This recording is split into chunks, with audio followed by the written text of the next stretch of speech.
السلام عليكم ورحمة الله وبركاته. الحمد لله رب العالمين.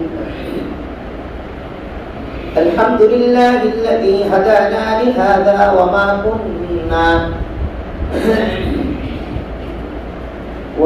كنا لنهتدي لولا أن هدانا الله. الحمد لله الذي فضلنا على كثير من عباده المؤمنين. الحمد لله على كل حال. ونعوذ بالله من شرور أنفسنا ومن سيئات أعمالنا. من يهده الله فلا مضل له ومن يضلله فلا هادي له. وأشهد أن لا إله إلا الله وحده لا شريك له. وأشهد أن محمدا عبده ورسوله أرسله بالحق بشيرا ونذيرا وداعيا إلى الله بإذنه وسراجا منيرا. أما بعد فقد قال الله سبحانه وتعالى في كلامه المجيد والفرقان الحميد. أعوذ بالله من الشيطان الرجيم. بسم الله الرحمن الرحيم. يا أيها الذين آمنوا لا يسخر قوم من قوم عسى أن يكونوا خيرا منهم ولا نساء من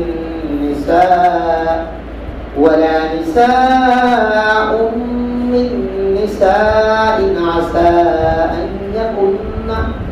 عسى أن يكن خيرا منهن. ولا تلمزوا أنفسكم ولا تنابزوا بالألقاب. بئس الاسم الفسوق بعد الإيمان. ومن لم يتب فأولئك هم الظالمون. وقال سبحانه وتعالى في موضع آخر: إن الذين جاءوا بالإفك عصبة منكم لا تحسبوه شرا لكم بل هو خير لكم لكل امرئ منهم ما اكتسب من الإثم والذي تولى كبره منهم له عذاب أليم. آمنت بالله صدق الله مولانا العظيم وصدق رسوله النبي الكريم ونحن على ذلك لمن الشاهدين والشاكرين والحمد لله رب العالمين. اللهم صل على محمد وعلى آل محمد كما صليت على إبراهيم وعلى آل إبراهيم إنك حميد مجيد. اللهم بارك على محمد وعلى آل محمد كما باركت على إبراهيم وعلى آل إبراهيم إنك حميد مجيد. الحمد لله. সকল প্রশংসা সেই মহান রব্বুল আলামিনের আলিশান দরবারে, যিনি আমাদেরকে অতীব মেহেরবানি করে এক নিরাপদ নগরীতে, নিরাপদ মসজিদে, আল্লাহ তাআলার সবচেয়ে নিরাপদ জায়গা মসজিদে জুমার নামাজের পূর্বে এনে কোরআন সুন্নাহ থেকে কিছু আলোচনা করবার শুনবার তৌফিক দিয়েছেন যে মহান রব, সে মহান রবের আলিশান দরবারে কালিমাতুশ শুকর আদায় করি আলহামদুলিল্লাহ। মোহতারাম হাজরিন, আজকে আরবি মাসের কত তারিখ? কোন মাস? কার মাস? মাশাআল্লাহ, তাবারাক, জাযাকুমুল্লাহ। মাসটার কথা যে আল্লাহর মাস, এটা সকলের মনে আছে। মাশাআল্লাহ, 12 মাসের মধ্যে রব্বুল আলামিন আল্লাহর মাস বলে একটি মাসকেই বলেছেন শাহরুল্লাহিল মুহাররম। সেই সম্মানিত মাসের নাম হচ্ছে মুহররম। মুহররম মানে হচ্ছে সম্মানিত। মুহররম মানে কি? সম্মানিত। হারাম শরীফ বলা হয় না? হারাম শরীফ সম্মানিত জায়গা। আলহামদুলিল্লাহ আমরা কারা কারা রোজা রেখেছি একটু হাত উঠাইতো ভাই। মাশাআল্লাহ, অনেক ভাই রেখেছেন আলহামদুলিল্লাহ। কিছু ভাই হয়তো কোনো কারণে রাখতে পারেন নাই, তবে ইনশাআল্লাহ যারা রাখতে পারেন আগামী বছর রাখবেন তো ইনশাআল্লাহ। একটা ভালো কাজের নিয়ত করলে আল্লাহ তাআলা নেকি দিয়ে দেন সঙ্গে সঙ্গে। আগামী বছর যদি কেউ আমরা মারা যায় এই দিনের আগে, তো আশা করি আগামী বছর রোজা রাখার নেকি আমরা পেয়ে যাবো ইনশাআল্লাহ। যারা পারেন নাই, কি কারণে পারলেন না, একটু রিকভারি করা দরকার আমাদের মাঝে মাঝে আমলের জন্য। গত জুমায় আমরা ভালোভাবে বলেছিলাম যে আমরা কিন্তু ইনশাআল্লাহ দুটি রোজা রাখবো, বৃহস্পতি শুক্র অথবা শুক্র শনি। তো যাক, আল্লাহ তাআলা আমাদের আমলের মধ্যে আল্লাহ তাআলা বরকত দান করেন, সবাই বলি সম্মানিত ভাই। বয়স বাড়ছে, কবরের দিকে যাচ্ছি না? আমাদের বয়স বাড়ছে না কবরের দিকে যাচ্ছি? আমাদের বয়স কমছে না বাড়ছে? কবরের দিকে যাওয়ার দিক থেকে আমাদের বয়স কমছে। বুদ্ধি, আকল, সামাজিক বিচারের ক্ষেত্রে আমাদের বয়স বাড়ছে, ঠিক না? যে ছেলেটার বয়স 8 বছর 10 বছর, এদেরকে কি সামাজিক কোনো বিচারের আওতায় আনা হয়? কারো গাছের আম পেড়ে রাখাইছে, কারো একটা কিছু চুরি করছে, সবাই বলে ভাই ছোট মানুষ। বড় যদি একটা কিছু চুরি করে ফেলে, ছোট মানুষ। ও যদি কারো বাসায় গিয়ে স্বর্ণ চুরি করে নিয়ে আসে, সবাই বলে দেখো ছোট মানুষ, 8 বছর 10 বছর, স্বর্ণের কি মর্যাদা বোঝে। আর হয়তো একটা বদ স্বভাব হয়ে গেছে, করে ফেলছে, মাফ করে দাও। কিন্তু বয়স বাড়ার সাথে সাথে বিচারের আওতায় আমাদের চলে আসতে হয়। ও ছোট মানুষ কোথায়? বয়স 18, ও বালেগ হয়ে গিয়েছে, ওর বয়স 20 বছর হয়ে, যুবক মানুষ, বিচারের আওতায় চলে আসে। সম্মানিত ভাই, এজন্য যেহেতু আমাদের বয়স বাড়ছে, আমরা যেখানেই আমলের ছোঁয়া পাবো, যেখানে নেকির ঘ্রাণ পাবো, মুসলমানের উচিত সেই জায়গাগুলোতে আমাদের পদচারণা করা, আমাদের সেখানেই যাওয়া এবং সেখান থেকে আমাদের আখিরাতের আমল নামাকে, আখিরাতের ব্যাংকে, নেকির ব্যাংকে আমাদের অঢেল পরিমাণে সওয়াব নামক অর্থ জমা করা। যে নেকি আর সওয়াব ছাড়া আমরা আখিরাতের জিন্দেগিতে আমরা অচল হয়ে যাব। দুনিয়াতে যেমন একজন মানুষ টাকা ছাড়া অচল হয়ে যায়, বাজারে গিয়ে টাকা যদি না থাকে কিছু আনতে পারে না, রাস্তায় গিয়ে যদি টাকা না থাকে কোনো বাহনে চড়তে পারে না, তো ঠিক দুনিয়াতে যেমন টাকা ছাড়া আমরা একরকম অচল হয়ে যায়, পরকালীন জিন্দেগিতে মানুষ নেকি ছাড়া অচল হয়ে যায়। দুনিয়াতে 1 টাকা 2 টাকার মূল্য অনেক সময় বোঝা আসে যখন বেইজ্জত হওয়ার সম্ভাবনা থাকে। বাসে উঠে আপনি সম্ভ্রান্ত মানুষ, কোনো কারণে 10 টাকার ভাড়া 9 টাকা আছে, সম্ভ্রান্ত মানুষ একটা হেল্পারের কথা শুনবে, এই জন্য খুব লজ্জা বোধ করে। হেল্পারকে 9 টাকা দিলে ভাই 1 টাকা নেই, হয় এরকম অনেক মানুষ দেখছি টাকা বাঁচানোর লাগে 1 টাকা দিতে চাই না। হেল্পার এরকম একটা কথা বললে দিলে এই লোকটা কিন্তু জীবনে এরকম করে না। আজকে কোনো একটা কারণে বাজার করতে করতে হয়তো বেশি করে ফেলছে, পকেটে হাত দিয়ে দেখে টাকা নেই বলে আর পকেট মারে নিয়ে নিছে, এক পকেটে টাকা ছিল আর এক পকেটে অল্প ছিল, এক পকেটে টাকা নিয়ে নিছে আর এক পকেটে হাত দিয়ে দেখে 9 টাকা আছে। এই যে এই পরিস্থিতিগুলোতে আমরা যখন পড়ি তখন বোঝা আসে যে আমাদের 1 টাকার মূল্যটা কতটুকু বেশি। একটা সম্ভ্রান্ত মানুষ 1 টাকার জন্য একটা হেল্পারের কাছে হয়তো এমন ব্যক্তি যে বাসটাও কিনে ফেলতে পারে, তার এত সম্পদ আছে বাসটাও হয়তো কিনে ফেলতে পারে, 20-30 লাখ টাকা দিয়ে বাস কিনে ফেলতে পারে। কিন্তু হেল্পার আল্লাহর বান্দার কাছে সে লজ্জিত হয়ে গেল 1 টাকার জন্য। কিয়ামতের দিন মানুষ একটা নেকির জন্য মানুষ অচল হয়ে যাবে। হাদিসে এটাও বলা হয়েছে একজন ব্যক্তি শুধু একটা নেকির জন্য জান্নাতে যাবে, একটা নেকি, অনলি ফর ওয়ান, কারো কাছে পাবেন, মার কাছে যাবে, বাবার কাছে যাবে, বিবি থাকবে, বিবির বাচ্চা, সবাইকে গিয়ে বলবে অনলি একটা নেকি দাও। সবাই চিন্তা করবে আমিও যদি একটা কারণে আটকা পড়ে যাই, বাবা তোমার চিনি না, দে দো, খালি দৌড়াইতে থাকবে, পরিচিত কাউকে দেখলে কি আমাদের কিন্তু। সম্মানিত ভাই, এজন্য নেকির জায়গাগুলোতে আমাদের পদচারণা আমাদের বাড়িয়ে দেওয়া উচিত ইনশাআল্লাহ। আমলকারীদের জন্য আরো উচিত কিন্তু আমল বাড়ানো। মনে থাকবে তো ইনশাআল্লাহ? রাসূল আরবি সাল্লাল্লাহু আলাইহি ওয়াসাল্লাম বিশেষ বিশেষ দিনগুলোতে, বিশেষ বিশেষ রজনীগুলোতে আমাদেরকে আমলের জন্য বলেছেন। কেন বলেছেন? এগুলোর জন্য বিশেষ কিছু পুরস্কার ঘোষণা করেছেন। হাদিসে এসেছে মান সামা সিয়ামু ইয়াউমি আশুরা ইন্নী আহতাসিবু আলা আল্লাহি আন ইউকাফিরা আস-সানাতা আল্লাতী ক্বাবলা। রাসূল আরবী সাল্লাল্লাহু আলাইহি ওয়াসাল্লাম, এটা কি সামান্য কথা, সামান্য পুরস্কার?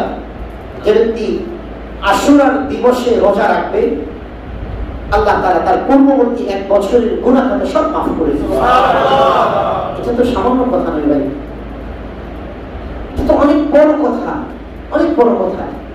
আসলে এই কথাগুলো আমরা অনেকে বুঝি না, এজন্য যে এগুলো গুরুত্ব বুঝি। আজকে টাকা মূল্যটা সবাই বুঝি, কারণ টাকার গুরুত্ব বুঝি। অর্থের মূল্যটা সবাই বুঝি, গুরুত্ব বুঝি, কিন্তু একটা নেকি, এটা করলে এটা নেকি হবে, এটা করলে এটা হবে, এটা করলে এটা হবে। বাম পায়ে টয়লেটে ঢুকলে আমি অনেক নেকি পেয়ে যাবো, রাসূলের একটা সুন্নাহ চিন্তা করা হলো, মাথাটা ঢেকে টয়লেটে গিয়ে আমার অনেক নেকি হয়ে যাবে। জুমার দিন আজকে আমি রাসূল গোসল করতে বলেছেন, মন চাচ্ছে না গোসল করতে। ঠান্ডার দিন, আজকে ঠান্ডার, এটা বলছি না, ঠান্ডার দিন মন চাচ্ছে না গোসল, তারপরেও রাসূল বলেছেন যা গোসল করি, অনেক নেকি পেয়ে যাবো। ফালাহু আজরু মিআতি শাহীদ, ফি রাওয়ায়া ফালাহু আজরু শাহীদ। যে আমাদের একটা সুন্নাহ কি কেউ যদি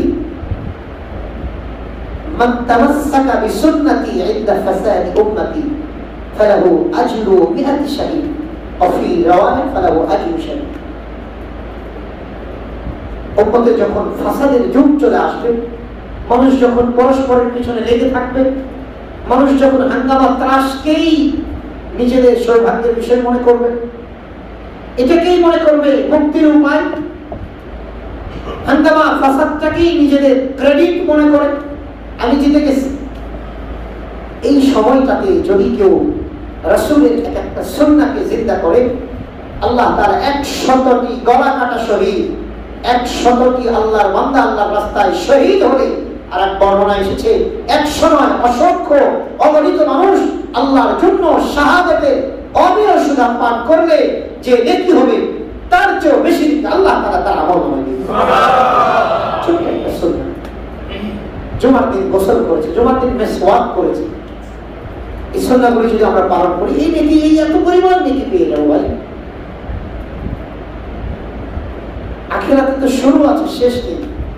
দুনিয়ার তো শুরু আছে, শেষও আছে। তাও 60, 70, 80 বছর, 70 বছরের পরে তো এনার্জি আর থাকে না মানুষ। ওনার কি পরিস্থিতি, 80 বছরের পরে নিজের ভালো মন্দ উপলব্ধি সব মানুষের নষ্ট হয়ে যায়। 10 বছরের আগ পর্যন্ত তত অনুভূতিও থাকে না।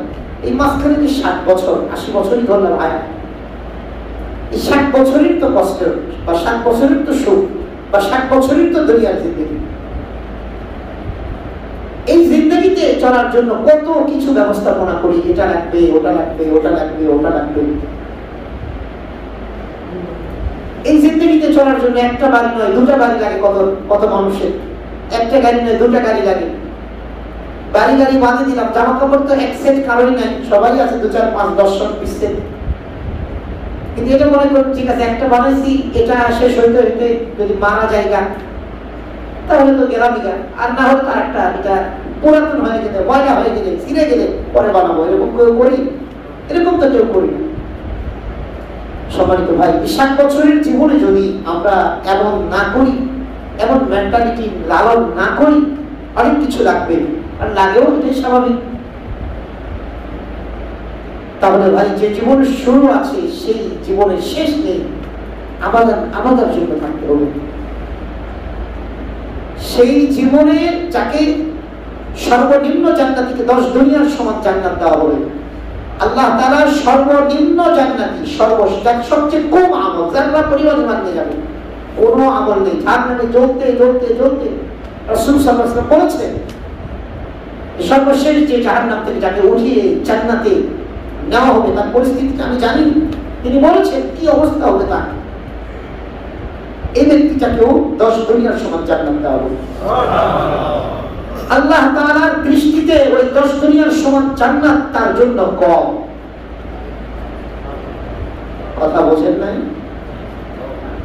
10 দুনিয়ার সমান জান্নাত তার জন্য কম। কেন? এই দুনিয়ার শুরু আছে, শেষ নেই। ভাই কথা বুঝাইতে পেরেছি?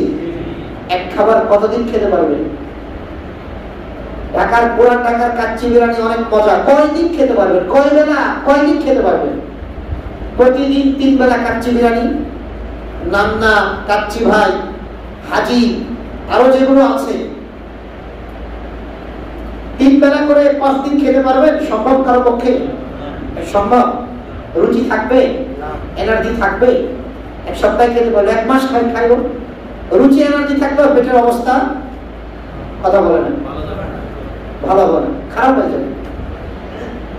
তাহলে আমাদের জান্নাত যদি ছোট হয়, আমাদের নেকি কমতির কারণে আমাদের ছোট জান্নাত দেওয়া হবে, ইমানের দুর্বলতার কারণে ছোট জান্নাত দেওয়া হবে।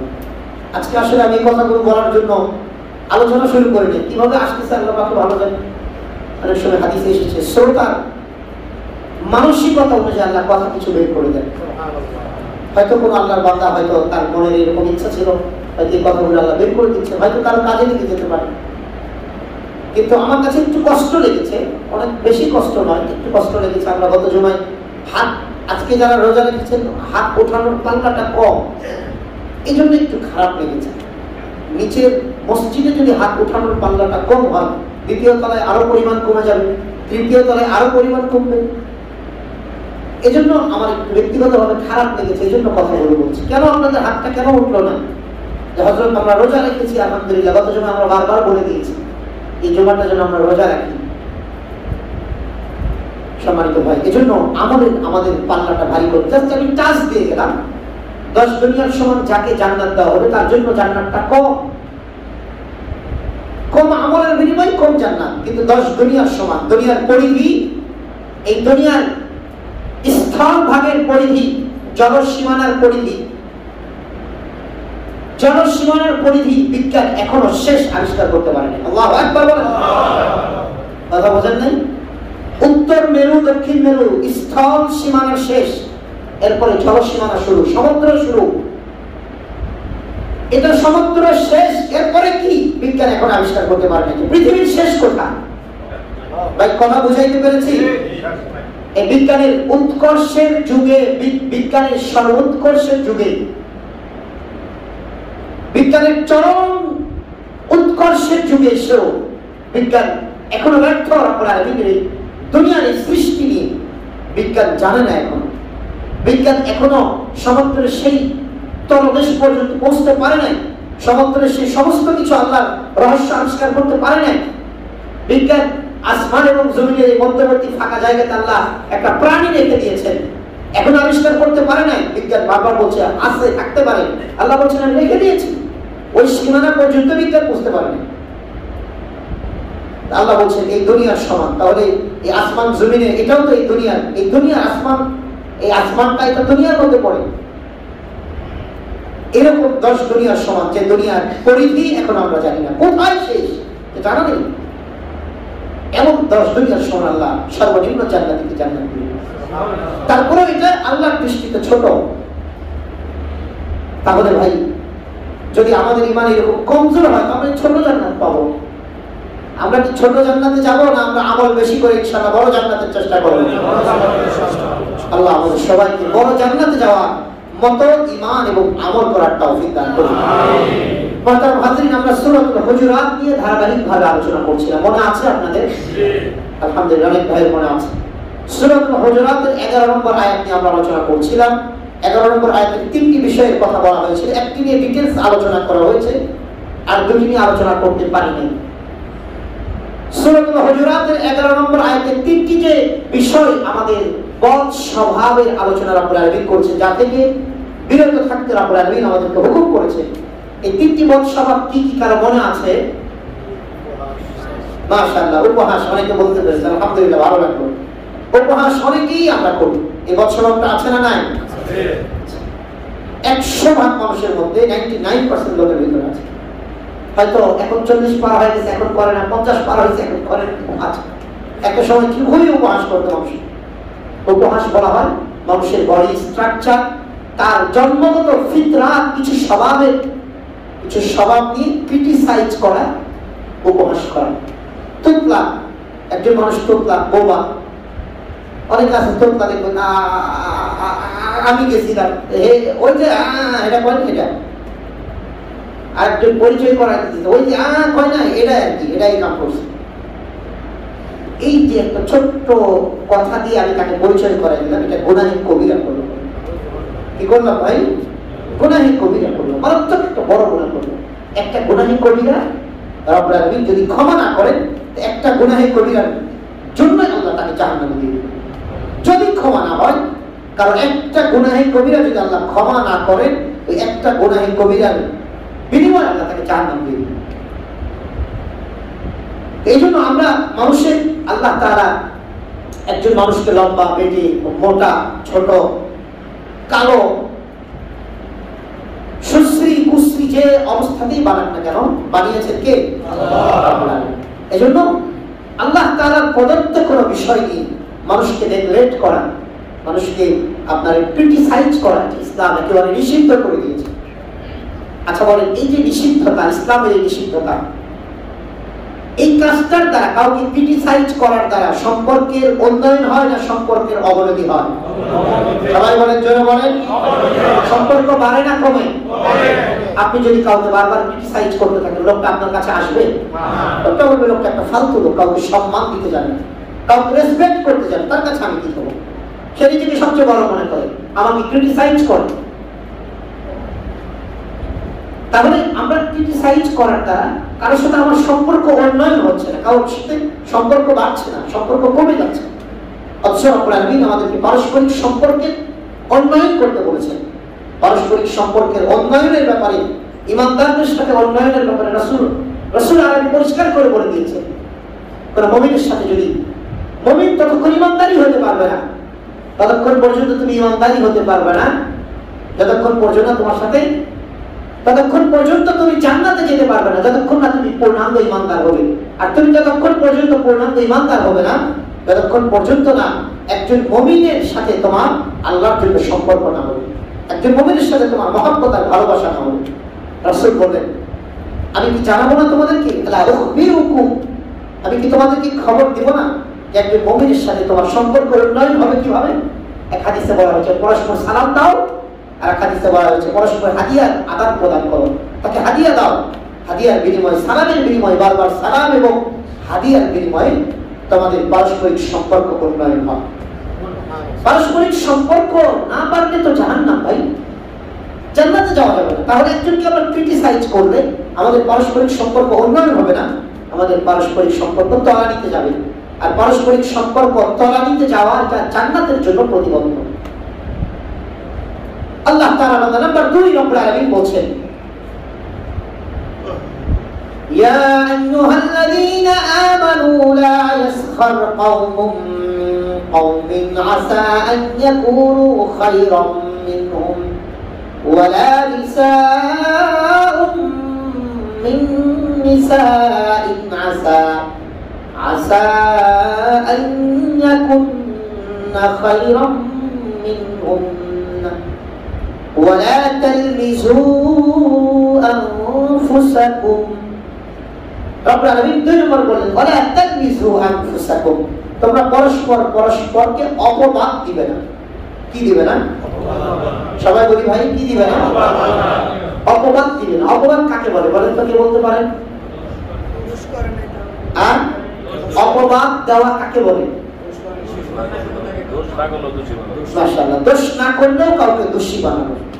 একজন ব্যক্তি একটা দোষ করে নাই, তাকে সেই দোষে দোষী বানানো, এটাকে বলা হয় অপবাদ। একজন মানুষ একটা অন্যায় করে নাই, আপনি তাকে বলছেন সে এই অন্যায় করে। সামাজিক দৃষ্টিকোণ থেকে, ইসলাম একটু পরে আলোচনা করছি, সামাজিক দৃষ্টিকোণ থেকে এই অপরাধটা কি সামাজিক অপরাধ না? সবাই বলেন সামাজিক অপরাধ না? একজন মানুষকে আপনি বলেন উনি তো চুরি করছে, অথচ লোকটা চুরি করেই না, লোকটা জানেই না বিষয়টা, যে জিনিসটা চুরি হয়েছে এই বাসার, এই লোকের বাসায় যে এরকম একটা জিনিস আছে উনি জানেই না। ওনার কাছে কোন রকম এভিডেন্স নাই, কোন প্রমাণ নেই, কোন বুরহান নেই, কোন দলিল নেই, কোন এভিডেন্স নেই। কিন্তু লোকটা হয়তো তার বিরোধী দল, লোকটা হয়তো তার আগে থেকে একটা শত্রু লেগেছিল, আমাদের বাংলাদেশে আরো অনেক রাজনীতি চলে। এক ভাই আমাকে একটা তথ্য দিচ্ছে যে হুজুর, শত্রুতা কাকে বলে দেখেন। আমার এক লোক, আমার এক দূর সম্পর্কের আত্মীয়, উনি একটা মামলাতে ধরা পড়ছে, একটা কেসের মধ্যে ধরা পড়ছে, চুরি করে বা কিছু করে। আমার সাথে আর এক লোকের একটু শত্রুতামি ছিল, তখন আমার সাথে ওই লোক যার সাথে শত্রুতামি, সে গিয়া যে ধরা পড়ছে এর বলছে তোরা আমি এত টাকা দিব, যখন তোরা রিমান্ডে নিয়ে মার শুরু করবে তুই ওই লোকটার নাম বলে দিবি যে উনিও আমার সাথে আছে। এরকম একটা রাজনীতি চলে নিয়ে দেশে, জানেন আপনারা? তারা রাজনীতির ময়দানে আসছে, তারা ভালো করে জানে কত বড় জালেম হলে মানুষের কাজ করতে। একটা মারাত্মক চুরির অপরাধ, মারাত্মক একটা ভয়ঙ্কর কোন আসামি, ভয়ঙ্কর কোন বোমব্লাস করছে, এরকম কোন আসামি যদি আরেকজন মানুষের, একটা ভালো মানুষ যেগুলোর সাথে জড়িতই না, জানি না, এরকম মানুষের নাম বলে, পুলিশের কাছে তো কোনো এভিডেন্স নেই। এই লোকটা যে বললো যে হ্যাঁ উনি আমার সাথে ছিলেন, যার নাম বললে তার জিন্দেগি পানি পানি হয়ে যাবে, কথা বলেন। এই যে অপবাদ, একটা মানুষ দোষ করে না কিন্তু তাকে সেই দোষে দোষী বানানো, আল্লাহ বলছেন মারাত্মক গুনাহ, গুনাহের কবিরাগুলোর মধ্যে এটি একটি। এবং আপনার এই দুনিয়ার যা কিছু আমাদের বিধানাবলী দিয়েছেন, সমস্ত বিধানাবলী কিন্তু আমাদের ভালোর জন্য। এবং সবচেয়ে বড় কথা, পৃথিবীতে যত বিধান মানুষের জন্য আছে, রব্বুল আলামিন সমস্ত বিধানগুলি, যতগুলো হারাম বিষয় আছে, সমস্ত হারাম বিষয়গুলো সামাজিকভাবে অপরাধ। জিনা করা এটা কি জায়েজ না হারাম? জিনা করা ইসলামী শরীয়তে হারাম। জিনা করা আমাদের সামাজিকভাবে এটা কি অপরাধ না এটা ভালো কাজ? সবাই বলি সাধারণ অপরাধ। সাধারণ অপরাধ। যে জিনাকারী ধর্ষককে বেঁধে যদি বলা হয় তোমার বিবি বা মেয়েকে ধর্ষণ করা হবে, অপশন দুটা। ধর্ষক কোন সিরিয়াল ধর্ষককে বেঁধে যদি বলা হয় যে তোমার মেয়েকে এনে তোমার সামনে ধর্ষণ করা হবে, তুমি যে ধর্ষণ করছো শাস্তি দুটার একটা তোমাকে গ্রহণ করতে হবে। তোমার মেয়েকে এনে তোমার সামনে এই শাস্তি দেওয়া হবে, অথবা তোমাকে হত্যা করা হবে। ঠান্ডা মাথায় বলেন তো, ধর্ষকের যদি যারা পরিমাণ বিবেক থাকে, ধর্ষক কোনটাকে বেছে নেবে? কথা বলেন সবাই, একটু টক করেন, একটু কথা বলেন। ধর্ষকের যদি সামান্য পরিমাণ বিবেক থাকে, ধর্ষককে বলা দুটো অপশন। তুমি হাজারো মানুষের সাথে জিনা করেছো, হাজারো নারী তুমি জীবনকে বরবাদ করেছো, তোমার যুবতী মেয়ে আছে, তোমার যুবতী মেয়েকে এনে এরকম একটা নয় হাজার পুরুষের সাথে জিনা করানো হবে, বাধ্য করা হবে তাকে। তুমি এটা রাজি না তোমাকে হত্যা করা হবে এটা রাজি? ধর্ষকের যদি যারা পরিমাণ বিবেক থাকে সে কি বলবে বলেন? জোরে বলেন সবাই, জোরে বলেন। আমাকে হত্যা করো ভাই, তোমরা এই কাজ করো। তাহলে ধর্ষক যে সিরিয়াল ধর্ষক, যে গত কয়েকদিন আগে একজনের খবর আমরা পেলাম, মিডিয়া ব্যক্তিত্ব হযরত, উনি মাত্র 200 জনের সাথে কি করেছেন? বেড শেয়ার করেছেন। কতজনের সাথে? যেটা পত্রিকায় এসেছে সেটা বলছি। একজন ব্যক্তি যিনি দেশের হাজারো মানুষের কাছে আইডল, তিনি তার বেড শেয়ার করেছেন কতজন নারীর সাথে? 200 জন নারীর সাথে। সবসময় মনে রাখবেন, গোনার ভিতরে যা আসে বাইরেও কিছু আকার প্রমাণ থাকে। আল্লাহ তাআলা আমাদের হেফাজত করেন, সবাই বলেন আমিন। সম্মানিত ভাই, তাহলে ইসলাম যতগুলো বিষয়কে আল্লাহ হারাম বলেছেন সবগুলো সামাজিক অপরাধ। এক নম্বর কি অপরাধ বলেন? সামাজিক অপরাধ। সম্মানিত ভাই, এজন্য অপবাদ দেওয়া, একজন মানুষকে অপবাদ দেওয়া, যে দোষ করে নাই অথচ তাকে দোষের ব্যাপারে তাকে তকমা লাগানো, তাকে তহমত দেওয়া, তাকে সেই দোষে দোষী বানানো, এটা গুনাহে কবিরার মধ্যে একটি মারাত্মক গুনাহে কবিরা। জাহান্নামে যাওয়ার যতগুলি আমল আছে তার মধ্যে এটিও একটি বড় আমল। সম্মানিত ভাই, এজন্য আমরা কারো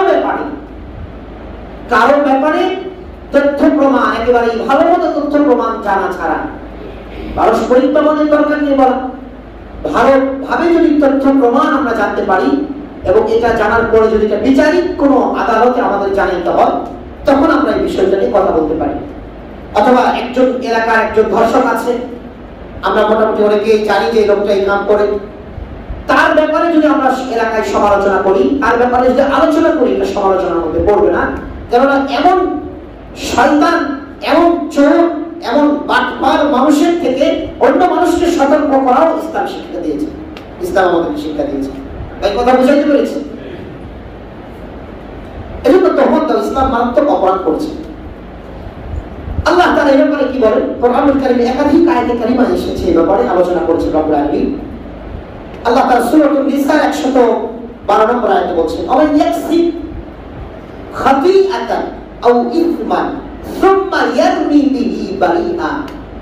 রব্বুল আলামিন বলছেন, "আওয়া ইয়াকসিব খাতিআ", যে ব্যক্তি নিজে দোষ করলো অথবা গুনাহ করলো, সুম্মা ইয়ারমি বিহি বারিআ, অতঃপর একজন পবিত্র মানুষ, যে ব্যক্তি এই দোষে দোষী না, এমন মানুষকে তার দোষটা তার ঘাড়ে চাপিয়ে দিল, আল্লাহ বলছেন ফাকাদ ইহতামালা বুহতানান আযীমা, সে ব্যক্তি মারাত্মক ধরনের অপবাদ নিজের কাঁধে ঝুলে নিল এবং সে মারাত্মক ধরনের একটা সে গুনাহে লিপ্ত হয়ে গেল।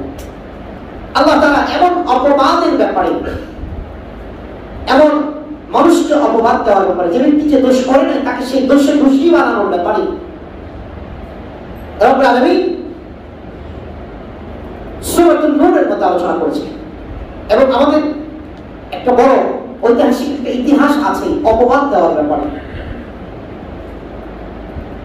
অপবাদ দেওয়ার ব্যাপারে আমাদের রাসূল আরবি সাল্লাল্লাহু আলাইহি ওয়াসাল্লাম, সবাই বলেন একটু সাল্লাল্লাহু আলাইহি ওয়াসাল্লাম। দেখেন রাসূল আরবি সাল্লাল্লাহু আলাইহি ওয়াসাল্লাম, তার চেয়ে কোনো পবিত্র মানুষ পৃথিবীতে আছে? না। কথা বলেন না। আল্লাহ তাআলা তার জন্য যে সমস্ত বিবিদেরকে চয়েস করেছেন, রব্বুল আলামিনের ইশারা ছাড়া তিনি কোনো বিবিকেই বিয়ে করেননি। আম্মা জান আয়েশাকে একেবারে কোলের বাচ্চাকে জিবরিল আলাইহিস সালাম এনে দেখিয়েছেন, এই মেয়েটাকে দেখলেন, যখন বড় হয়েছে আবার দেখিয়েছেন জিবরিল আলাইহিস সালাম, এই মেয়েটাকে দেখে আবু বকরের মেয়ে, তার সাথে আল্লাহ তাআলা আপনার বিবাহ ঠিক করে দিয়েছেন। আম্মা জান যায়েনাব বিনতে জাহশ রাদিয়াল্লাহু তাআলা আনহা, তার বিয়ে তো ডাইরেক্ট আল্লাহ পড়িয়ে দিয়েছেন আসমানে। তো আল্লাহু আকবার বলেন। তার বিয়ে ডাইরেক্ট আসমানে করানো হয়েছে। যায়েনাব বিনতে জাহশ, আল্লাহ তাআলা যেটা সূরাতুল আহজাবের মধ্যে আলোচনা করেছেন। তো এবং রাসূল আরবি সাল্লাল্লাহু আলাইহি ওয়াসাল্লামের একজন পবিত্রা বিবি, আমাদের সম্মানিতা আম্মা জান হযরত আয়েশা সিদ্দিকা রাদিয়াল্লাহু তাআলা আনহার ব্যাপারেও এই মুনাফিক মুসলমান নামধারী, মুসলমান লিবাসধারী, মুসলমানের সাথে নামাজও পড়তো, মুসলমানের সাথে রোজাও রাখতো, মুসলমানের মতো লম্বা দাড়িও রেখেছে, মুসলমানের মতো লম্বা পাগড়িও পড়তো, মুসলমানের মতো লম্বা জামাও পড়তো। এরা মুসলমানের সাথে 100% মুনাফিকিতে লিপ্ত ছিল। মুসলমানদের কথাবার্তা শুনে এই মদিনার এই মানুষগুলো কাফেরদের সাথে, ইহুদিদের সাথে গিয়ে সারা পরামর্শ করতো। এই মানুষগুলোর মধ্যে যে সবচেয়ে বড় লিডার ছিল, যে নেতৃত্ব দিত, তার নাম ছিল আব্দুল্লাহ ইবনে উবাই ইবনে সুলুল। আব্দুল্লাহ ইবনে উবাই ইবনে সুলুল এই লোকটি ছিল লিডার। আমাদের আয়েশা সিদ্দিকা রাদিয়াল্লাহু তাআলা, এই ঘটনাটি, তাকে অপবাদ দেওয়ার এই ঘটনাটি বুখারীতে একাধিক জায়গায় এসেছে, মুসলিম শরীফে এসেছে, হাদিসটি এসেছে আবু দাউদে, হাদিসটি এসেছে আপনার হচ্ছে মুসনাদ আহমদ শরীফে। এরকম বিভিন্ন হাদিস গ্রন্থে বিশাল বড় দীর্ঘ হাদিস আমাদের আয়েশা রাদিয়াল্লাহু তাআলার ব্যাপারে অপবাদ দেওয়ার হাদিস। হযরত আমাদের আয়েশা রাদিয়াল্লাহু তাআলা বলেন যে বনু মুস্তালিক যুদ্ধে রাসূল আরবি সাল্লাল্লাহু আলাইহি ওয়াসাল্লাম প্রতিটি সাধারণত অধিকাংশ যুদ্ধে তিনি বিবিদেরকে বা কোনো সফরে বিবিদেরকে নিয়ে যেতেন, বিবিদেরকে নিয়ে সফর করতেন। অন্যান্য সাহাবারাও তাদের বিবিদেরকে নিয়ে সফর করতেন। তো আমাদের আয়েশা সিদ্দিকা রাদিয়াল্লাহু তাআলা বলেন যে রাসূল আরবি সাল্লাল্লাহু আলাইহি ওয়াসাল্লাম যেহেতু একাধিক বিবি ছিল, তো তিনি যখন কোনো বিবিকে নিয়ে কোনো সফরে বিবিকে নিয়ে যাবেন, তো তিনি লটারি করতেন। লটারি, বিবিদের নাম লিখে ফেলে দিতেন, সেখান থেকে যার নামটা উঠত তাকেই সফর সঙ্গী বানাতেন। আমাদের আয়েশা সিদ্দিকা রাদিয়াল্লাহু তাআলা বলেন যে বনু মুস্তালিক যুদ্ধে ঘটনাটি এমন ঘটছিল যে আমার নামটা লটারিতে উঠে যায়। তো রাসূল আরবি সাল্লাল্লাহু আলাইহি ওয়াসাল্লাম আমাকে নিয়ে যুদ্ধের ময়দানে চলে গেলেন। যুদ্ধ শেষ হয়ে গেল, রিটার্ন করবো, আমরা ফিরার পথে এক জায়গায় যাত্রা বিরতি ছিল। যাত্রা বিরতিটা সাধারণত হয় রাতের মধ্য অংশে বা রাতের শুরুতে। রাতটা হয় বিশ্রামের জন্য, আর রাতের শেষাংশে সাধারণত বিশ্রাম করতে, শুরু অংশে সফর করতে। আমাদের আয়েশা সিদ্দিকা রাদিয়াল্লাহু তাআলা বলেন যে আমরা বিশ্রামে ছিলাম, তো একেবারে রাতের শেষ প্রান্তে রাসূল আরবি সাল্লাল্লাহু আলাইহি ওয়াসাল্লাম হঠাৎ করে বললেন যে আমরা এখনই দ্রুত গাড়ি সামানা বেঁধে নিয়ে আমরা কি করি, আমরা এখান থেকে রওনা দিয়ে দিই, চলো। আমাদের আয়েশা সিদ্দিকা রাদিয়াল্লাহু তাআলা বলেন যে আমি হাওদার ভিতরে, আগেকার যুগে যারা গরুর গাড়ি দেখেছেন, গরুর গাড়ি দেখেছেন এরকম কেউ আছেন? মাশাআল্লাহ। আর যে সমস্ত যুবকরা গরুর গাড়ি দেখো নাই, তোমরা একটু নেটে দেখে নিও গরুর গাড়ি লেখা সাথ দিয়া, কথা বোঝেন, কথা বল, নেটে তোমরা একটু দেখে নিও। হ্যাঁ, যারা যুবকরা, যারা তোমরা গরুর গাড়ি দেখো নাই, কারণ তোমাদের বাপ-দাদারা গরুর গাড়ি চড়ে কি হয়েছে, তোমাদেরকে জন্ম দিয়েছে, এই জন্য তোমরা একটু দেখে নিও আর কি। তো গরুর গাড়িতে একটা আমাদের উত্তরবঙ্গে এরকম ছই বলি আমরা, ছইওয়ালা এরকম একটা কি থাকতো, কোথায় কি বলে আল্লাহ ভালো। আরবিতে এটাকে হাওদা বলা হয়, হাওদা। আরবিতে এটাকে আর একটা কি যেন শব্দ বলা হয়, যে হাওদা, এটাকে মানে সাধু বাংলায় হাওদা বলা হয়। এরকম একটা নোয়াখালীতেও আমি দেখেছি, ওগুলো হচ্ছে ভ্যানের উপরে ছই দিয়া, ভ্যানের উপরে এরকম আল্লাহর বান্দিরা মাশাআল্লাহ, নোয়াখালীর ভাই বোনেরা তো আরো বেশি পর্দা ছিল, ওইরকম ছইও লাগায়, পর্দাও লাগায়, আবার ছাতাও নাই। মারহাবা বলেন, সুবহানাল্লাহ বলেন না। Double protect. পর্দা করলে এমনই করতে হয়, পর্দা একটা দুটো নয়, পর্দা যেন পর্দার মতো করে করা হয়। আল্লাহ আমাদের সবাইকে তৌফিক দান করুন। আমাদের আয়েশা বলেন যে ওই হাওদার আগে পিছে পর্দা দেওয়া থাকতো, হাওদা লোকজন এসে, চারজন এসে উঠাতো। তো আমি খুব বয়সও কম ছিল, আমার 6 বছর বয়সে রাসূল আরবি সাল্লাল্লাহু আলাইহি ওয়াসাল্লামের সাথে বিবাহ হয়েছে। 9 বছর বয়সে রাসূল আরবি সাল্লাল্লাহু আলাইহি ওয়াসাল্লামের সাথে সংসার শুরু করেছে। 18 বছর বয়সে রাসূল আরবি সাল্লাল্লাহু আলাইহি ওয়াসাল্লাম দুনিয়া থেকে বিদায় নিয়েছে। তিনি হচ্ছেন আম্মাজান আয়েশা রাদিয়াল্লাহু তাআলা। আম্মাজান আয়েশা বড় মুহাদ্দিসা সাহাবী ছিলেন, বড় মুহাদ্দিসা। কোন নারী সাহাবী এতগুলো হাদিস বর্ণনা করেন নাই। হাজারো সাহাবী, পুরুষ সাহাবী এতগুলো হাদিস বর্ণনা করেন নাই যতগুলো আম্মাজান আয়েশা রাদিয়াল্লাহু তাআলা হাদিস বর্ণনা করেছেন। তিনি 2210টি হাদিস বর্ণনা করেছেন। আল্লাহু আকবার, 2210টি। এবং জীবনের অনেক জটিল বিষয়ে তিনি হাদিস বলে সাহাবায়ে কেরামকে ফাসাদের মধ্য থেকে, সাহাবায়ে কেরাম মানে পেরেশানির মধ্য থেকে তাদেরকে বাঁচিয়ে দিয়েছেন। এজন্য আল্লাহ তাআলা তিনি রিটেক রেকর্ডারের মতো ছিলেন, এত মেধাবী ছিলেন। এজন্য আল্লাহ তাআলা তাকে রাসূল আরবি সাল্লাল্লাহু আলাইহি ওয়াসাল্লাম কি করেছেন, বিবি বানিয়ে দিয়েছেন। যে রাসূলের একেবারে ঘরের কথাগুলো বিবি ছাড়া আর কেউ জানবে? ভাই কথা বলেন, জানবে? এই তাহাজ্জুদের হাদিস বুখারীতে এসেছে। একটু জিজ্ঞাসা করুন রাসূল রাতের আমল কি ছিল? রাসূলের আমল, রাতের আমল ছিল রাতের শুরু ভাগে ইবাদত করতেন, মধ্যম ভাগে ঘুমোতেন, আবার শেষ ভাগে ইবাদত করতেন, ইবাদত করে আবার অল্প সময় ঘুমোতেন। বেলা এসে আযানের সময় হলে ডাক দিয়ে যেতেন মসজিদে।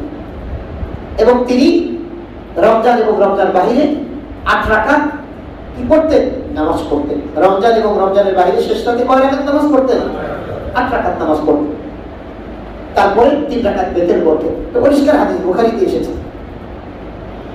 তো যেটা বলছিলাম, এই যে ঘরের যে হাদিসগুলো, এগুলো আম্মাজান আয়েশা থেকে আল্লাহ তাআলা এই জন্য তাকে চুজ করে রাসূলের বিবি বানিয়ে দিয়েছেন। দুনিয়ার অন্য কোনো সাবজেক্টে নয়। ইহুদি নাসারা, কাফের, মুশরিকরা এরা তো বলে যে মুহাম্মদ সাল্লাল্লাহু আলাইহি ওয়াসাল্লাম নাউযুবিল্লাহ নারী নবী ছিলেন।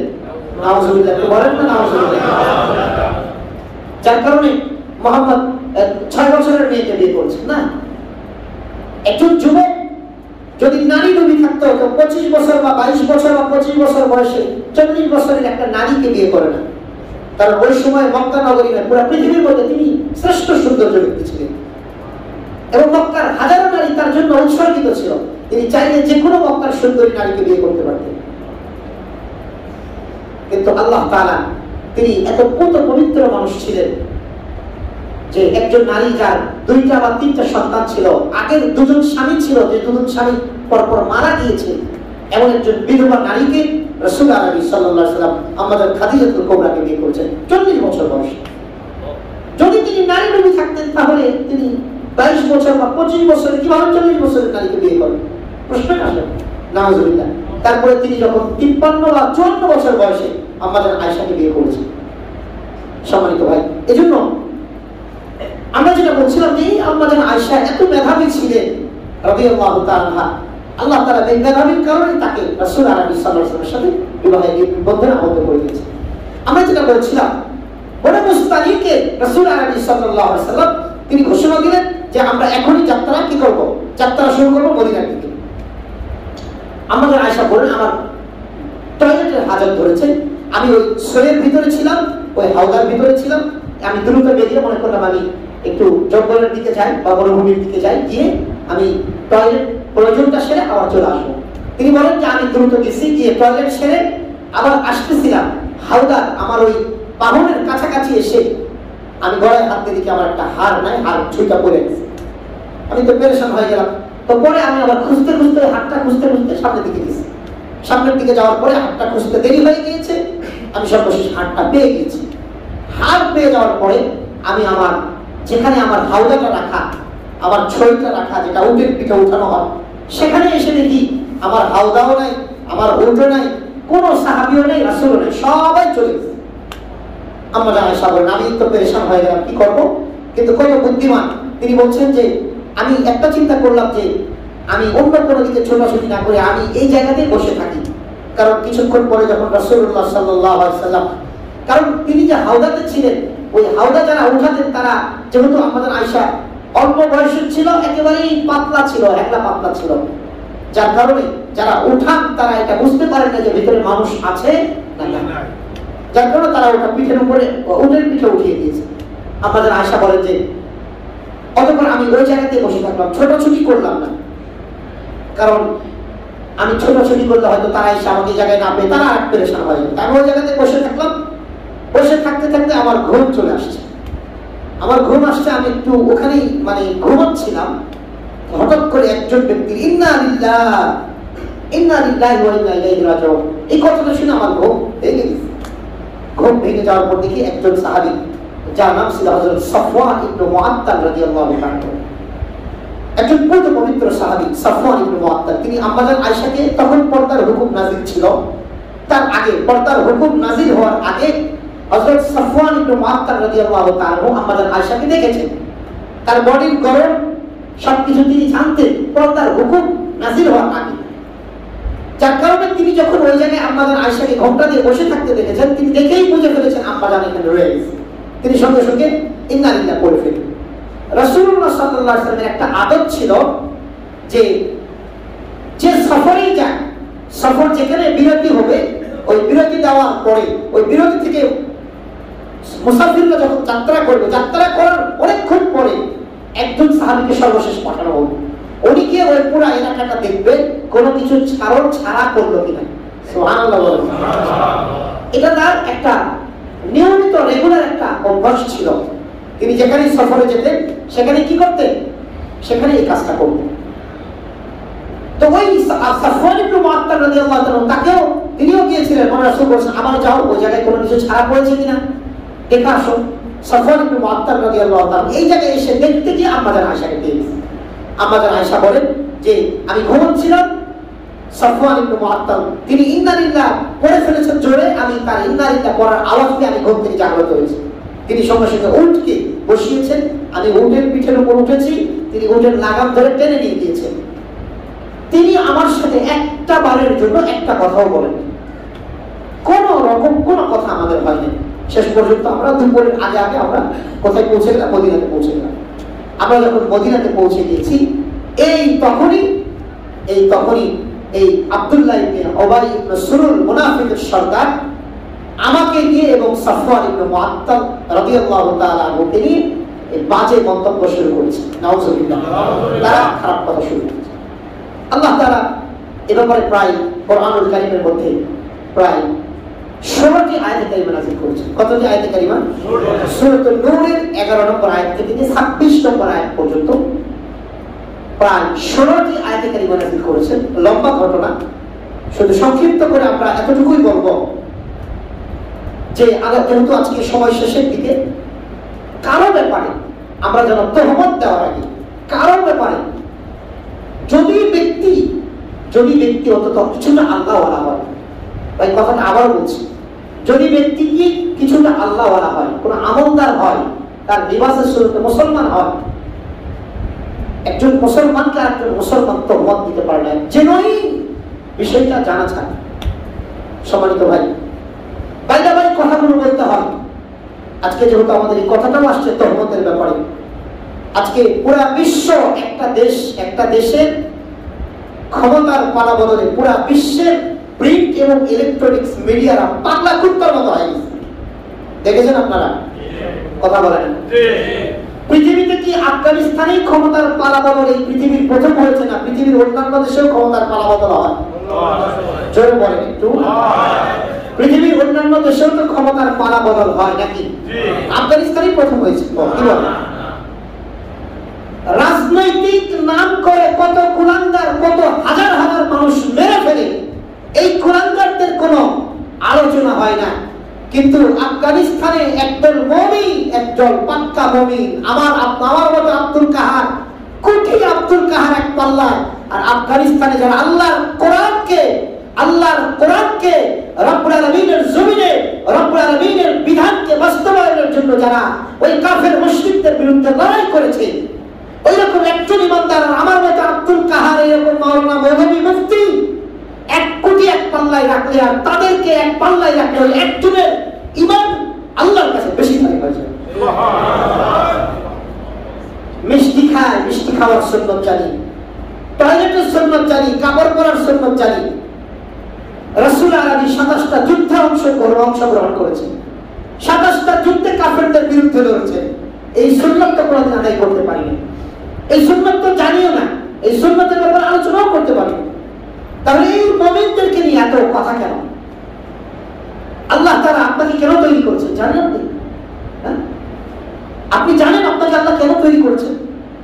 আল্লাহ তাআলা যখন মানব তৈরি করবেন তার আগে রব্বুল আলামিন ফেরেশতাদেরকে বলেছেন, ইন্নী জাইলুন ফিল আরদি খলিফা। ফেরেশতারা তোমরা আমাকে পরামর্শ দাও, আমি আমার জমিনে আমার প্রতিনিধি পাঠাতে চাচ্ছি। আল্লাহ আপনার প্রতিনিধি কেমন হবে? যারা মানুষ হবে, এরা হবে আমার প্রতিনিধি। ফেরেশতারা বললেন, তারা বলল, আতাজালু ফিহা মান ইউফসিদু ফিহা ওয়া ইয়াসফিকু দিমা। আপনি কি এমন জাতিকে তৈরি করবেন যারা পরস্পর হানাহানি করবে, রক্তারক্তি করবে, মারামারি করবে? আল্লাহ বললেন, ক্বালা ইন্নী আ'লামু মা লা তা'লামুন, আমি যা জানি তোমরা তা জানো না। সূরাতুল বাকারা 30 নম্বর আয়াত, 1 নম্বর পারার 5 নম্বর। সম্মানিত ভাই, কথাগুলো একটু খেয়াল দিয়ে শুনবেন। আল্লাহ তাআলা সূরাতুল বাকারার মধ্যে আলোচনা করছে, আল্লাহ যখন মানুষ তৈরি করবেন এটা আল্লাহ চিন্তা করেছেন। আল্লাহ তাআলা যখন সিদ্ধান্ত নিয়েছেন তখন ফেরেশতাদেরকে বলেছেন, কাকে পাঠাবো? মানুষ পাঠাবো। কেন পাঠাবো? আমার প্রতিনিধি হিসাবে, আমার খলিফা হবে তারা, আমার খেলাফত প্রতিষ্ঠা করবে তারা। এই খেলাফত প্রতিষ্ঠার জন্য আল্লাহর জমিনে আল্লাহর আইনকে প্রতিষ্ঠা করার জন্য আমাদের প্রতিটি মানুষকে পাঠিয়েছে। গণতন্ত্রকে প্রতিষ্ঠা করবার জন্য, লেনিনবাদকে আর মাও সেতুংবাদকে প্রতিষ্ঠার জন্য নয়। মাও সেতুংবাদ আর লেনিনবাদ আর গণতন্ত্র আব্রাহাম লিঙ্কনের এগুলোকে প্রতিষ্ঠা করবার জন্য কোন মুমিনকে, কোন মুসলমানকে, কোন মানুষকে আল্লাহ পৃথিবীতে পাঠান নাই। রব্বুল আলামিন একমাত্র মানুষকে পাঠিয়েছে আল্লাহর জমিনে আল্লাহর হুকুমকে প্রতিষ্ঠা করার জন্য। পাগলা কুত্তার মতো হয়ে গেল কেন পুরো পৃথিবীর মিডিয়া? শুধুমাত্র কারণ একটি, মানুষগুলো তারা আল্লাহর জমিনে আল্লাহর খেলাফতকে প্রতিষ্ঠার জন্য লড়ছে, আর কোনো কারণ নেই। দেশ বাঁচাবার জন্য নয়, মানুষ বাঁচাবার জন্য নয়, আল্লাহর জমিনে আল্লাহর খেলাফত প্রতিষ্ঠার জন্য। সম্মানিত ভাই, আপনি মুমিন হয়, আপনি ইমানদার হয়, আপনি কিভাবে একজন কাফেরের কথাকে আপনার ওহির মতো বিশ্বাস করেন? কিভাবে আপনি রয়টার্সকে আর সিএনএন এর কথাগুলোকে, বিবিসির কথাকে, ডয়েচে ভেলির কথাকে আপনি কিভাবে রাসূলের ওহির মতো বিশ্বাস করেন? তারপরে আপনি নামাজি নিজেকে দাবি করেন, রোজাদার নিজেকে দাবি করেন। আরে নামাজ রোজা তো শরীরের জিনিস, এই জায়গায় আগে ঈমান ঠিক করতে হবে, এখানে ঈমানকে পরিষ্কার রাখতে হবে, স্বচ্ছ ঈমান রাখতে হবে। একজন মুসলমানের ব্যাপারে স্বচ্ছ ধারণা পোষণ করতে হবে। আপনি যদি একজন ঈমানদারের ব্যাপারে, একজন মুসলমানের ব্যাপারে স্বচ্ছ ধারণা না পোষণ করে খারাপ কিছু পোষণ করেন, আপনার ঈমান চলে যাবে, আপনার ঈমান চলে যাবে। এই ঈমান যেন আপনার না যায়, এজন্য আমাদের এই কথাগুলো বলা। পুরো পৃথিবীর মিডিয়া আসছে পাগলা কুত্তার মতো হয়ে গেছে। কেন হলো? আপনি কি এটা কখনো চিন্তা করেছেন? ক্ষমতার পালাবদল কি গত 20 বছরে ইন্ডিয়াতে হয় নাই? কোথায় মিডিয়া তত পাগল হয় নাই? ক্ষমতার পালাবদল কি বাংলাদেশে হয় নাই? কোথায় এত তো পাগলা কুত্তা হয় নাই পুরো পৃথিবীর মিডিয়া? ক্ষমতার পালাবদল কি বিশ্বের অন্যান্য কোনো দেশে হয় নাই? এত পাগলা হয় নাই? তাহলে অল্প কিছু আল্লাহর বান্দা তারা ক্ষমতার পালাবদলে আসার পরে এত পাগল হয়ে গেল। আপনাদেরকে একটা কথা বলি, গত জিও পলিটিক্স যারা বোঝেন, যারা জিও পলিটিক্স বিশ্ব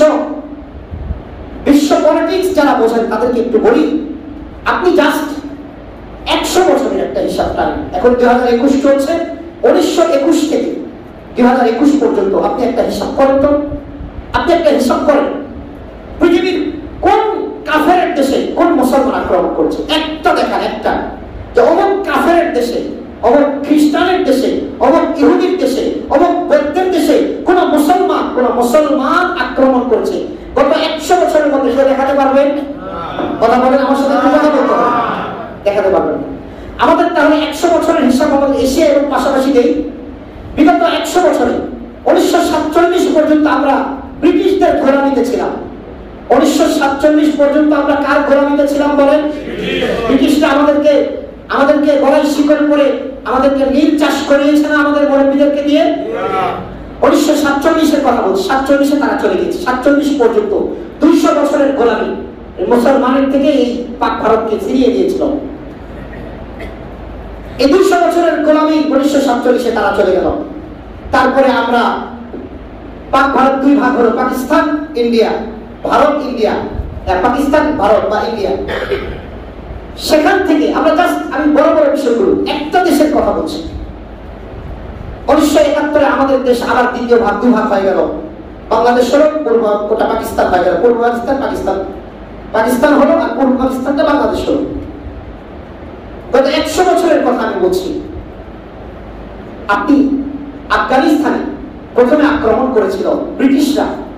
আল্লাহ তাআলা অশেষ মেহেরবানিতে আফগানি এই ভাইরা, এরা ইমানদার জাতি, আমলদার জাতি, তারা এই ব্রিটিশদেরকে পিটায়া কয়েক মাসের মধ্যে খেদায় দিয়েছে।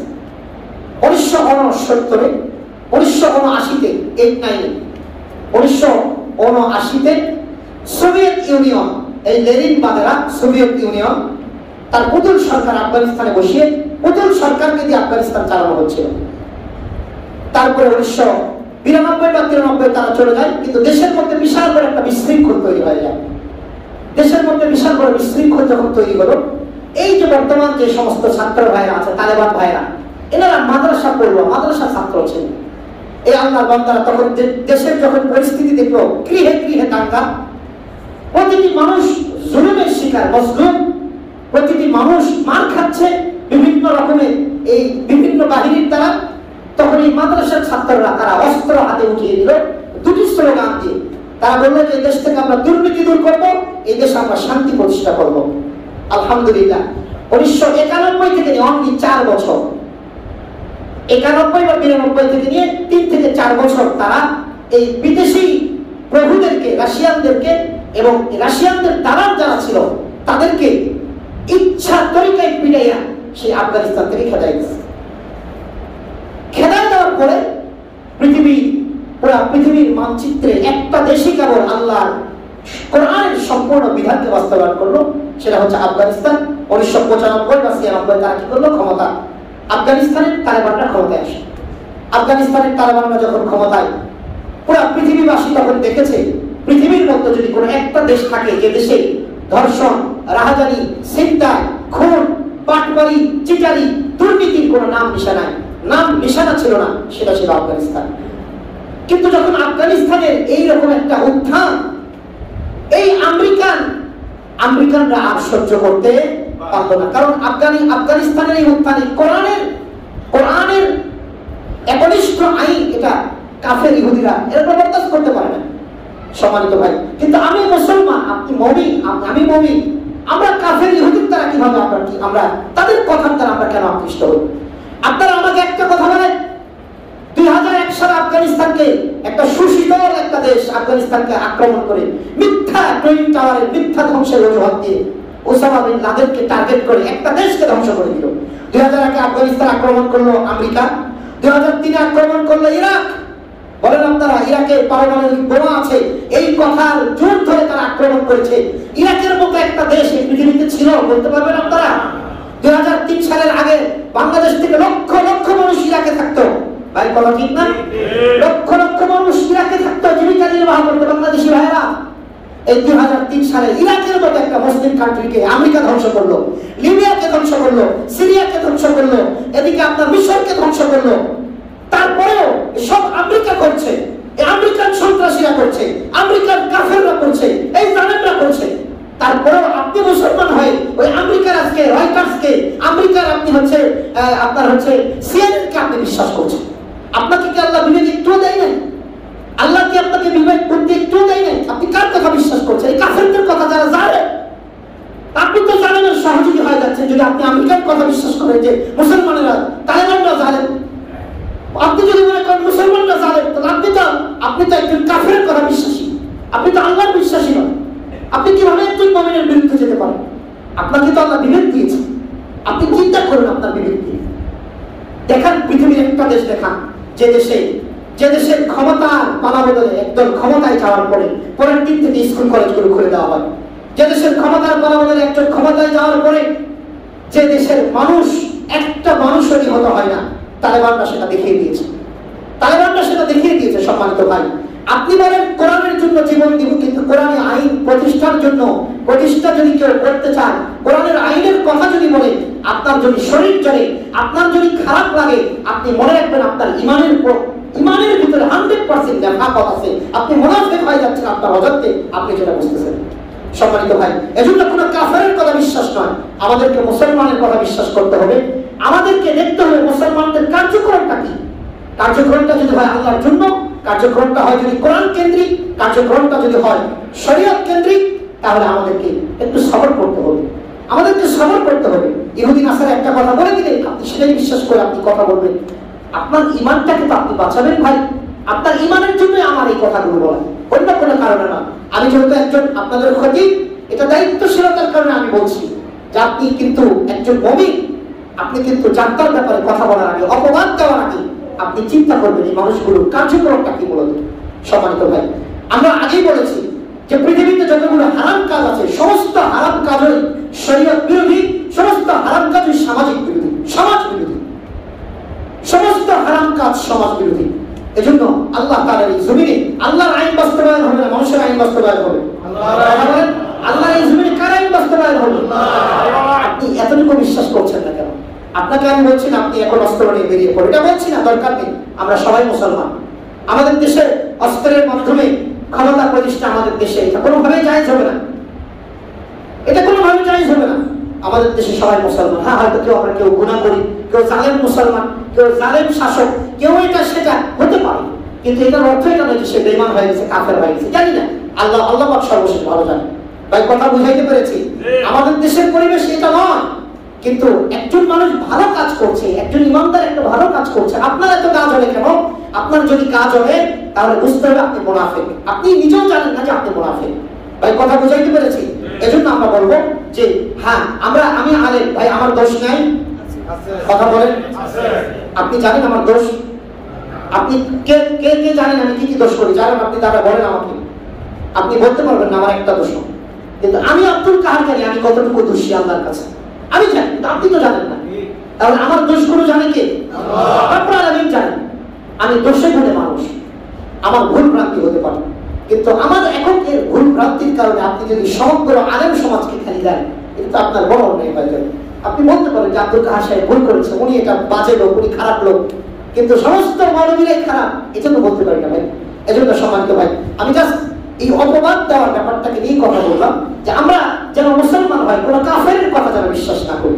কোনো কাফেরের কথা, আল্লাহ তো কোরআনে বলেছেন কাফিরুনা হুমুজ জালিমুন, সমস্ত প্রতিটি কাফের জালেম, প্রতিটি কাফের সন্ত্রাসী, প্রতিটি কাফের টেররিস্ট। আল্লাহ সূরাতুল বাকারার 254 নম্বর আয়াতে পরিষ্কার করে বলে দিয়েছে। তারা আপনি একজন কাফের, একজন টেররিস্ট, একজন সন্ত্রাসী কথা কিভাবে বিশ্বাস করেন? যে সন্ত্রাসীরা গত 40 বছর থেকে, গত 2001 থেকে নিয়ে 2021 পর্যন্ত মুসলিম কান্ট্রিগুলোকে ধ্বংস করে দিতেছে। আপনাকে তো বললাম, আপনি 100 বছরে একটা ইতিহাস দেখান যে কোনো মুসলমান কোনো কাফের দেশে আক্রমণ করেছে। ইরাক কি ক্ষতি করেছিল আমেরিকা? রাশিয়া আপনার হচ্ছে লিবিয়া কি ক্ষতি করেছিল আমেরিকা? মিশর কি ক্ষতি করেছিল আমেরিকা? সিরিয়া কি ক্ষতি করেছিল আমেরিকা? কি প্রতিষ্ঠা করতে চায় আমেরিকা? আমেরিকা তো কখনো ব্রিটেনে, আমেরিকা তো কখনো ইউরোপে হামলা করে নাই। ওটা জানে যে ওই জায়গায় হামলা করলে পাল্টা প্রতিঘাত আমার খেতে হবে, আমার মার খেতে হবে, পুরো বিশ্বের মরণরা আমার বিরুদ্ধে রাখবে। আমেরিকা তো ফালাফালি করে চায়নার সাথে তো কোনোদিন রাখতে পারে না। আমেরিকা তো ফালাফালি করে রাশিয়ার সাথে কোনোদিন রাখতে পারে না। তাহলে আমেরিকা মুসলমান দেশগুলোতে এই যে বোম ফেলছে, মুসলমানদেরকে হত্যা করছে, তারপরে আপনি আমেরিকার সাপোর্ট করেন। আপনি মুসলমান না, আপনি কি? আপনি কি? আপনি আল্লাহর কাছে জিজ্ঞাসা করেন আপনি কি? যদি আপনার এখনো আমেরিকার কথা বিশ্বাসে আমেরিকার দিকে যদি মন চলে যায়, আর তালেবানদেরকে আল্লাহর বিধানকে যারা দেশে প্রতিষ্ঠা করার জন্য যারা চেষ্টা করছে, অন্য কোনো বিধান নয়, নিজের বাপ-দাদার ভিটাকে ঠিক করার জন্য নয়, তারা একমাত্র আল্লাহর কোরআনকে প্রতিষ্ঠার জন্য যারা লড়ছে, তারা যদি আল্লাহর বিধানকে প্রতিষ্ঠা করার জন্য না লড়তো, 20 বছর তাদের ঘোড়ায় থাকতে হতো না। প্রতিটি তালেবান নেতাদের নয়, প্রতিটি তালেবান সদস্যদের ভাই, বোন, মা, বাবা, স্ত্রী সবগুলোকে ধ্বংস করে দিয়েছে আমেরিকা। একজনেরও মা বাবা হয়ে বেঁচে নাই, একজনেরও স্ত্রী বেঁচে নাই। এরা ধর্ষণ করে ধ্বংস করে দিয়েছে শুধু মানসিক টর্চারের জন্য। যদি তারা বলতো যে না, আমরা আপনাদের সাথে ক্ষমতা ভাগাভাগি করে নিই, 20 বছর তাদের যুদ্ধ করতে হবে না, 6 মাসের মধ্যে এই যে যেটা পলাইছে বদমাইশটা খানি, এদের সাথে মিলে দিলে তারা ক্ষমতায় থাকতে পারতো। যদি তারা পৃথিবীর কোন লোক মানুষের জন্য হতো, তারা একমাত্র আল্লাহ কোরআনকে প্রতিষ্ঠা করার জন্য তারা এই 20 বছর পর্যন্ত কষ্ট করেছে। সম্মানিত ভাই, আমরা বলছি না যে আমাদের পুরো সাপোর্ট করতে দরকার, কি আমাদের আমরা যেভাবে আছি ভাবেই থাকি, কোনো দরকার নেই, কিন্তু মানসিক ভাবে যেন আমরা একজন কোরআন প্রেমীকে, একজন আল্লাহওয়ালাকে যেন আমরা কোনোভাবে অপবাদ না দিই, এতটুকু বলার জন্যই আমি বলবো, এতটুকু বলার জন্য আমি কথা বলতে পারলাম যে আমরা যদি কাউকে অপবাদ দিই অন্যায় ভাবে, এবং যে ব্যক্তিটা আল্লাহর জন্য কাজ করছে, তাহলে কিন্তু আল্লাহ আদালতে আমাদের তারা করবে। যে কথাগুলো বললাম, আল্লাহ তাআলা আমাদের সবাইকে সহিভাবে বুঝবার আমার একটা তৌফিক দান করুন। সবাই বলি আমিন। ওয়া আখিরু দাওয়ানা আলহামদুলিল্লাহি রাব্বিল আলামিন।